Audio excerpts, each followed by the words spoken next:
Some stories start with a bang. This one started with a quiet, determined man from New Zealand. His name was Bruce McLaren. And he wasn't just a driver, he was a dreamer, an engineer, a visionary with grease under his fingernails and a fire in his belly. In 1963, while most people were listening to the Beatles, Bruce was busy founding a racing team. He didn't have a massive factory or a bottomless pit of money. What he had was a shed, a handful of brilliant mates, and an idea so powerful, so audacious, it would go on to shape the very soul of motorsport for decades to come. This wasn't some corporate boardroom decision, it was raw passion. Bruce believed that a racing car should be built by the same people who raced it. He understood that to win you couldn't just be fast, you had to be clever, you had to push the boundaries of what was thought possible. The team, Bruce McLaren Motor Racing, was born from this simple, profound philosophy. The first McLaren car, the M1A, was a sports car, a bright orange beast that immediately started winning races in North America. That iconic orange color, by the way, wasn't chosen for some deep symbolic reason. It was chosen because it looked brilliant on the black and white televisions of the era. It was a typically clever, practical McLaren touch. Bruce McLaren's motto was simple: life is measured in achievement, not in years alone. He wasn't just building cars, he was building a legend piece by piece, race by race. Sadly, Bruce's own life was cut tragically short in 1970, but the spark he ignited was so bright, so powerful, that it could never be extinguished. After proving their mettle in sports car racing, McLaren set its sights on the big one, the pinnacle, Formula One. This was the arena of legends, a place where names like Ferrari and Lotus were gods.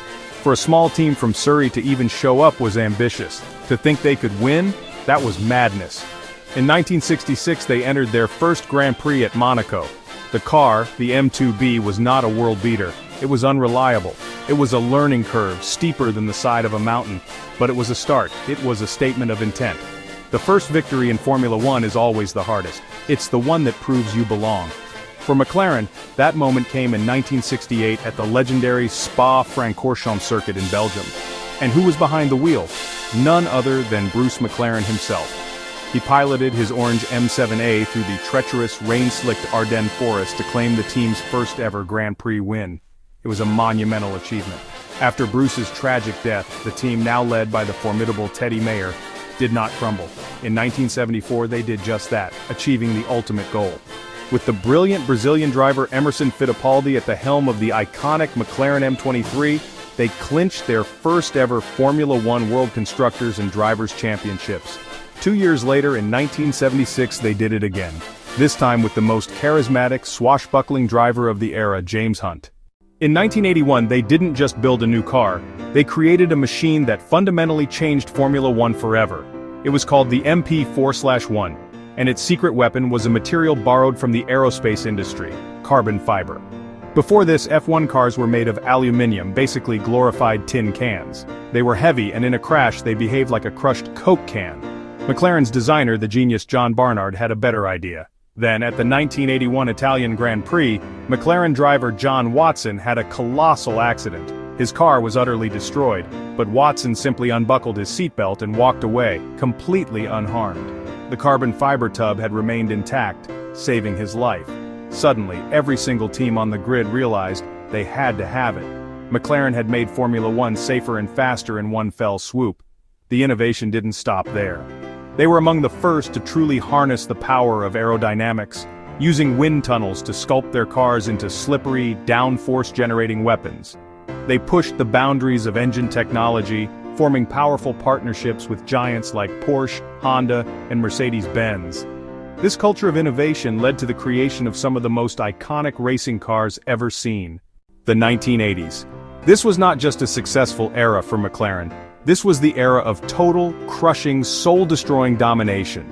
It all began when the master strategist Ron Dennis took control of the team. With the financial might of Marlboro and the engineering prowess of TAG Porsche engines, McLaren created a juggernaut. The tone was set with the MP4/2, piloted by the wily, intelligent Niki Lauda and the ferociously fast Alain Prost. This car was a world beater.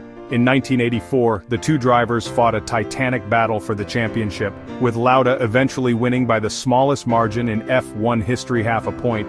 The next year, it was Prost's turn to take the crown. And the year after that, Prost won again. McLaren wasn't just winning races, they were hoarding championships. They had the best car, the best engines, the best designers, and the best drivers. It was a perfect, unstoppable storm of excellence. But all of that was just a warm-up act. The main event arrived in 1988. McLaren secured a deal with Honda for their all-conquering turbo engines, and signed the most electrifying driver the world had ever seen, a young Brazilian named Ayrton Senna. The car they were given, the McLaren Honda MP 4/4, is widely regarded as the most dominant Formula One car in history. It was a low, sleek, red and white missile that was simply in a different league to everything else on the grid. The statistics from that 1988 season are just staggering. Senna and Prost and Senna. They won 15 of the 16 races, they claimed 15 of the 16 pole positions, they led for almost every single lap of the entire season. Putting Ayrton Senna and Alain Prost in the same team was like putting two alpha lions in the same cage and expecting them to share. Prost was the professor, a cool, calculating and incredibly smooth driver who played the long game. Senna was magic, a force of nature, driven by raw emotion and a divine, almost spiritual connection to his car. One was ice, the other was fire. And in the cockpit of the dominant McLaren, they created the most intense, bitter and utterly compelling rivalry in the history of sport. Their first year as teammates in 1988 was a masterclass in domination, but the cracks were already beginning to show. By 1989, it exploded. Their battle for the championship went down to the penultimate race in Suzuka, Japan. In a moment that is now seared into the memory of every F1 fan, the two McLarens collided as Senna tried to overtake Prost for the lead. Senna was controversially disqualified for cutting the chicane after the collision, and the championship was handed to Prost. The fallout was immense. The war between them was no longer just on the track, it was a psychological battle fought in the media and behind closed doors. The following year, 1990, Prost left for Ferrari, but the rivalry burned hotter than ever. And once again, it all came down to Suzuka. Senna simply drove straight into the back of the Ferrari, taking them both out of the race and instantly securing the world championship for himself. It was cold, calculated revenge. A stunning, ruthless end to one of the most explosive chapters in racing history, all forged in the crucible of a McLaren cockpit. For years, McLaren had one focus: winning on the racetrack. But after conquering Formula One, a new, even more ambitious idea began to form. What if they could take everything they had learned and put it into a car for the road? Not just any road car, the greatest road car ever made. The result was a machine that, even today, is spoken of in hushed, reverent tones. It was called the McLaren F1. And it wasn't a car, it was a legend forged in carbon fiber and powered by a gold-lined V12 engine. The McLaren F1, launched in 1992, was a technical marvel unlike anything the world had ever seen. It had a unique three-seat layout, with the driver positioned in the center, like in a single-seater racing car, for perfect visibility and weight distribution. And then, there was the engine. A bespoke 6.1-liter V12 built by BMW that was so powerful, so raw, that the F1 held the record as the world's fastest production car for over a decade, hitting a top speed of 240 miles per hour. This wasn't just about speed though, it was about purity. The McLaren F1 had no power steering, no traction control, no anti-lock brakes. It was an unfiltered, analog driving experience that demanded respect and skill from its driver. The F1 was so good, in fact, that a slightly modified racing version, the F1 GTR, went to the 24 Hours of Le Mans in 1995 and won the whole thing outright on its very first attempt. A road car had beaten the purpose-built racing prototypes. The F1 set the stage for everything that followed. Today, that spirit of innovation lives on in a new generation of supercars and hypercars.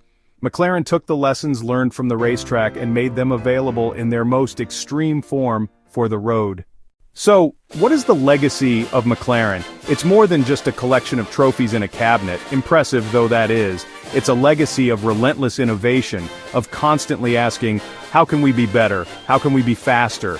It's the story of a small team that dared to dream big, and through sheer brainpower and grit, took on the established giants and beat them at their own game. From Bruce McLaren's shed to the state-of-the-art McLaren Technology Center, the journey has been nothing short of epic.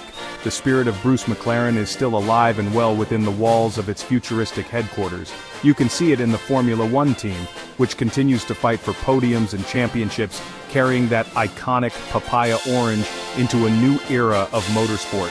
You can see it in their Extreme E-Team, which is tackling the challenges of electric off-road racing, proving that the drive to compete and innovate extends beyond the tarmac. And you can see it in every single road car that rolls out of the factory, each one a testament to the pursuit of performance perfection. The future, of course, presents new challenges. The automotive world is shifting towards electrification, and the rule books of racing are constantly being rewritten.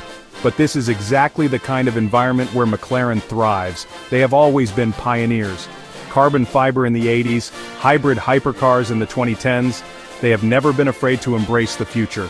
As the world moves towards electric power, you can be absolutely certain that McLaren's engineers are locked away right now, figuring out how to make an electric car that is not just fast, but thrilling, engaging, and worthy of the legendary badge it wears.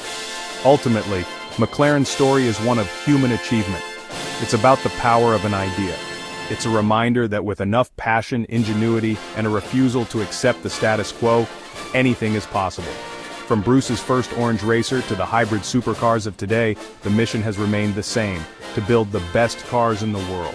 They have changed racing forever, not just through their victories, but by consistently raising the bar for everyone else. And as they accelerate into the future, one thing is certain: they will continue to be brilliant, they will continue to be innovative, and they will always, always be spectacularly fast.